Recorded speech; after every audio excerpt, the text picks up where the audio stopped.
আমি ফার্সিনা home cook চ্যানেলের আরও একটা নতুন রেসিপি নিয়ে চলে এসেছি আপনাদের কাছে। আপনারা সবাই কেমন আছেন? আশা করছি সবাই খুব ভালো আছেন, আমিও ভালো আছি। আজ আমি বানাচ্ছি তালের পুর ভরা পিঠে। চলুন দেখে নেওয়া যাক আজকের রেসিপিটা। প্রথমেই আমি নারকেল ভালোভাবে কুড়ে নিয়েছি। এরপর আমি নারকেলের ছাইটা আগে ভালো করে বানিয়ে নেব, মানে পুরটা ভালোভাবে বানিয়ে নেব। এই জন্য আমি প্রথমেই কড়াই চাপিয়ে দিয়েছি। কড়াইয়ের মধ্যে দিয়ে দিচ্ছি নারকেল কোড়া দিয়ে আমি একটু হালকা নেড়ে নেব। তারপর আমি এর মধ্যে চিনি দেব। আপনারা চাইলে চিনিও দিতে পারেন, আবার গুড় দিয়েও পুরটা বানাতে পারেন, দুটোই খেতে ভালো হয়। আর আপনাদের বাড়িতে কে কে এই পিঠে বানিয়ে খেয়েছেন কমেন্ট করে অবশ্যই জানাবেন। আর আপনারা কে কে এই পিঠে খেতে পছন্দ করেন সেটাও জানাবেন। আমি তো খেতে একদমই পছন্দ করি না, তবে আমার বাড়িতে আমার হাজব্যান্ড খেতে খুবই পছন্দ করে, তার জন্যই আজ বানানো হচ্ছে। তো আমি এখানে দিয়ে দিলাম পরিমাণ মতো চিনি দিয়ে একটু হালকা নাড়াচাড়া করে নিয়ে আমি এর মধ্যে দিয়ে দিলাম এলাচ দিয়েও ভালোভাবে একটু হালকা করে ভেজে নেব। হালকা লালচে কালার চলে এলে নামিয়ে নেব। হালকা একদম গ্যাসের ফ্লেমটা লো রেখেছি, নাহলে কিন্তু পুড়ে যাবে। দেখুন বেশ হালকা লালচে হয়ে গেছে, পুর একদম রেডি হয়ে গেছে। এবার এটা আমি নামিয়ে নেব, ঠান্ডা হবার জন্য রেখে দেব। আজ কিন্তু পিঠেটা আমি বানাচ্ছি না, বানাচ্ছে আমার মা, বলতে পারেন মায়ের হাতের পিঠে। আর এখানে তালের মেদি, ময়দা আর চালের গুঁড়ো দিয়ে একটা খুমির বানিয়ে নিয়েছে। এবার ছোট ছোট লেচি কেটে নিচ্ছে, খুব একটা বড়ও কাটেনি, খুব একটা ছোটও নেই, মিডিয়াম সাইজের লেচি কেটে নিচ্ছে।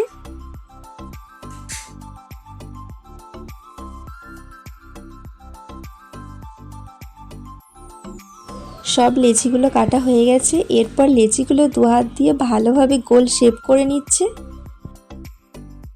ভিডিওটা স্কিপ না করে সম্পূর্ণ ভিডিওটা দেখার অনুরোধ রইল।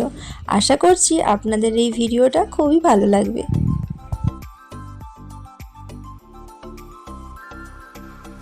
সব লেচিগুলো গোল শেপ করে নিয়েছি। এরপর লেচিগুলোর মধ্যে পুর ভরে নেব। তার জন্য লেচিগুলো বেশ ময়দা দিয়ে গোল করে নিচ্ছি। এরপর এর মধ্যে পুর দিয়ে ভালোভাবে মুখটা বন্ধ করে দেবো। তো কিভাবে মুখটা বন্ধ করে দিচ্ছি আপনারা দেখতে থাকুন, তাহলেই বুঝতে পারবেন। আপনাদের কাছে যদি পিঠে বানানো কল থাকে তো সেটা দিয়েও আপনারা বানাতে পারেন, সেটাতেও খুব সুন্দর হবে। যেহেতু আমার কাছে কোনো পিঠে বানানো কল নেই, তাই মা এভাবেই সব পিঠেগুলো বানিয়ে নিচ্ছে।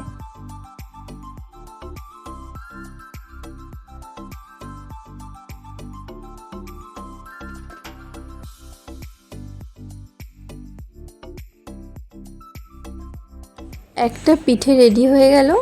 দেখে নিশ্চয়ই বুঝতেই পারলেন যে কিভাবে বানানো হলো। এইভাবে সবগুলো বানিয়ে নেওয়া হবে। দেখুন সবগুলো বানানো হয়ে গেছে। আমি আপনাদেরকে একটা দেখাচ্ছি কিভাবে বানানো হয়েছে। এরপর পিঠেগুলো ভালোভাবে ভেজে নেওয়ার জন্য ফ্রাইং প্যানের মধ্যে আমি দিয়ে দিয়েছি পরিমাণ মতো সাদা তেল গরম হয়ে এসেছে। আমি এক এক করে সব পিঠেগুলো দিয়ে দিচ্ছি। এই পিঠেটা ভাজতে খুব একটা বেশি তেল লাগে না, হালকা তেলেই পিঠেটা ভালোভাবে ভাজা হয়ে যায়। সব পিঠেগুলো আমার দেওয়া হয়ে গেছে। এরপর আমি পিঠেগুলো এপিট ওপিট করে ভালো করে লাল করে ভেজে নেব। আমি গ্যাসের ফ্লেম লোতে রেখেই পিঠেগুলো ভেজে নিচ্ছি। আপনারাও গ্যাসের ফ্লেম একদম লো টু মিডিয়ামে রেখেই পিঠেগুলো ভাজবেন, নাহলে কিন্তু হাই ফ্লেমে দিলে বাইরে থেকে পিঠে পুড়ে যাবে আর খেতেও খুব একটা ভালো হবে না। সব পিঠেগুলো আমি এপিট ওপিট করে ভেজে নিচ্ছি।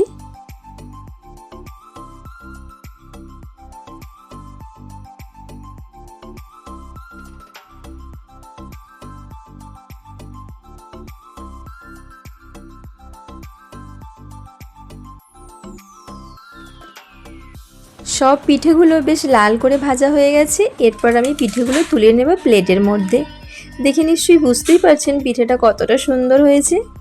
দেখতে যতটা সুন্দর হয়েছিল, খেতেও খুব সুন্দর হয়েছিল। সব পিঠেগুলো আমি তুলে নিচ্ছি এক এক করে প্লেটের মধ্যে। আজকে আমার মায়ের হাতের এই পিঠের রেসিপি আপনাদের কেমন লাগলো কমেন্ট করে অবশ্যই জানাবেন। আর আপনারা কে কোথা থেকে আমার ভিডিও দেখছেন সেটাও কমেন্ট করে জানাবেন। যদি আপনাদের এই রেসিপি ভালো লেগে থাকে তাহলে ভিডিওটিতে লাইক ও বেশি বেশি করে শেয়ার করে দেবেন। আর আমার চ্যানেলটিকে সাবস্ক্রাইব করে আমার পাশে থাকবেন। দেখুন সব পিঠেগুলো একদম আমার রেডি হয়ে গেছে। আমি আপনাদেরকে একটা ভেঙে দেখাচ্ছি ভিতরটা কীরকম হয়েছে।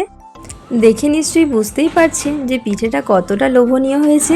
আপনারা একবার হলেও রেসিপিটা বাড়িতে বানিয়ে দেখুন, বাড়িতে সবাই খেতে খুব পছন্দ করবে।